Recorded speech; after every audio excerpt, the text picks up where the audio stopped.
All right, everybody. Mark Zuckerberg just had a conversation with Mr. Jim Cramer. And there's a couple clips I want to talk about in this video and analyze kind of what Zuck said to Cramer, because Cramer asked him some questions about the metaverse and AI and recommendations, and Mark Zuckerberg had some answers. So let's get into it right now. I want to talk about what he went to. There's about 2 clips, about 4 minutes in total, and we're going to talk about what Zuck's had to say. So this is the wave of AI innovation and the Instagram Reels competitor to TikTok. Let's get into it.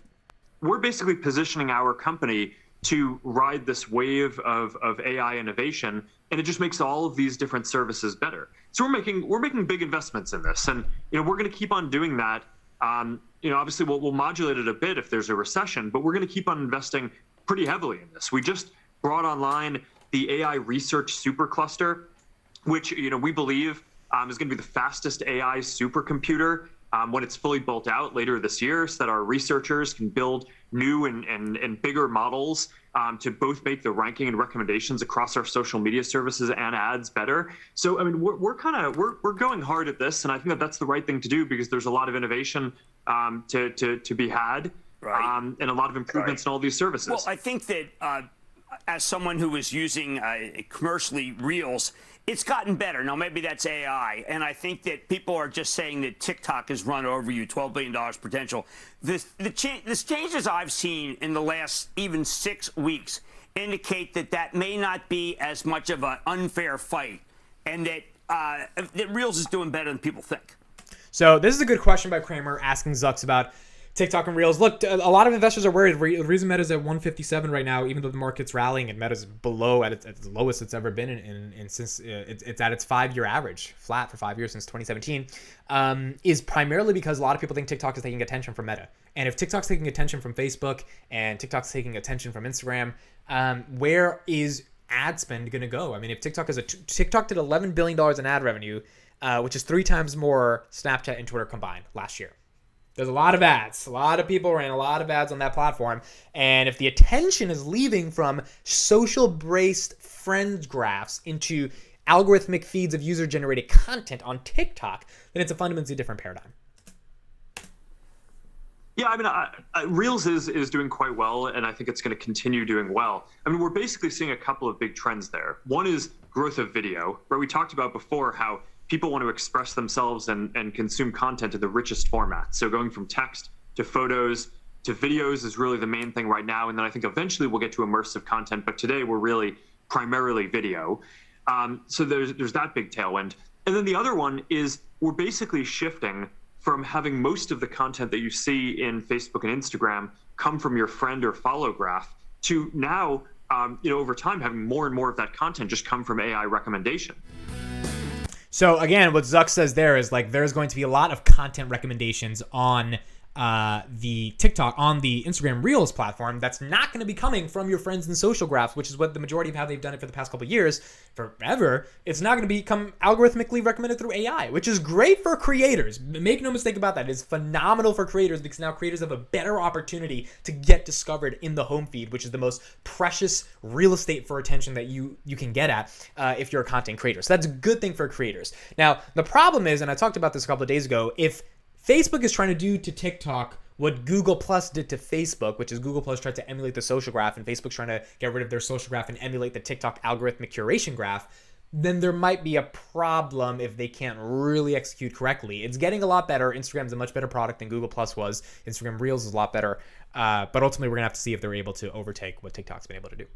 I think that this is where we're going. Our North Star is... This is Zuck's talking about the metaverse now. That by the end of the decade, we hope to basically get to around 1 billion people in the metaverse doing hundreds of dollars of commerce each, buying digital goods, digital content, different things to express themselves. So whether that's clothing for their avatar or different digital goods for their virtual home or things to decorate their virtual conference room. Utilities to be able to be more productive in virtual and augmented reality and across the metaverse overall. So I think that there's going to be a massive economy around this. It's going to create a lot of opportunity for creators. That's why you hear me talking about the creator economy so much. I'm just really excited about a world where you're going to have millions of more people who can do creative work that just makes them happy as their job, instead of some of the things that they might be doing today because they feel like they need to in order to make money. I think that's going to be a massive opportunity, but But certainly, I think it's a huge business opportunity for us too, for the reasons that you say. Our playbook over time has been build services, try to serve as many people as possible, get our services to 1 billion, 2 billion, 3 billion people, and then we basically scale the monetization after that. And we've done that with Facebook and Instagram. WhatsApp is really going to be the next chapter, with business messaging and commerce being a big thing there. But then, around the metaverse and all the commerce and digital goods around that, I think that's going to be a really big leg of our business, especially over the next several years as we get into the second half of this decade too.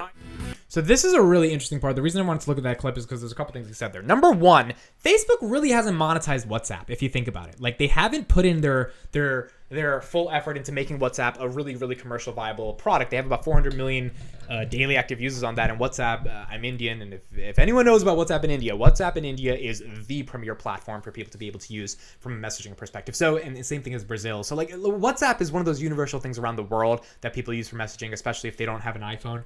And Facebook owns it, right? They paid $14 billion for this thing. They got it as an asset. They got $1 billion worth for Instagram, and they got that as an asset. That's probably worth like $500 billion today.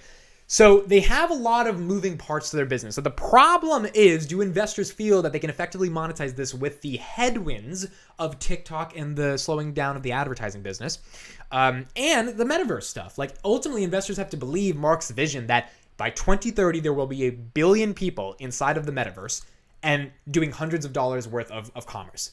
Like, do investors really feel, I mean, do you really feel, you can comment it down below, that people are going to be inside of the metaverse and they're going to be like buying virtual pizza? Like, is that a thing? Buying virtual clothes, but like do people really care about that? Is the metaverse going to be this commercialized production of humanity that takes away time from us going to get pizza in real life? I mean, that's the fundamental question. If you think that's going to happen, then Facebook seems like a very, very good bet, because it seems like they have some of the best tech. It seems like they're the most dedicated to this. I mean, we know Apple's in the picture, but we're going to see how big Apple really commits themselves to making the metaverse. Facebook literally changed their name to Meta. They're all in for a reason.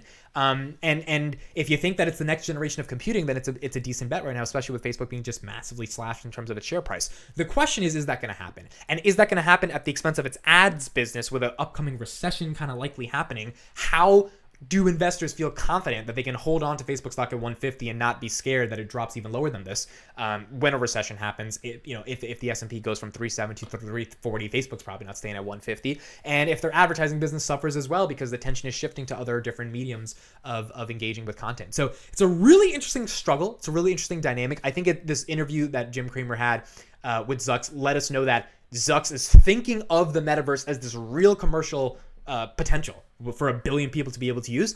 The question now is if they can execute and get people to actually spend that much time in the metaverse over the next 10 years and meaningfully care about buying stuff in the metaverse if you're already in the metaverse. And that's what we're going to be able to see. Let me know what you guys think about the metaverse, if it's actually going to happen, if it's going to be Zuck's metaverse, if it's going to be another company, or what company is ultimately going to control it, and if you can imagine billions and billions of people being inside of this one entity doing stuff outside of the real world, inside of the metaverse. Let me know what you guys think. Thanks so much for listening. See you in the next one.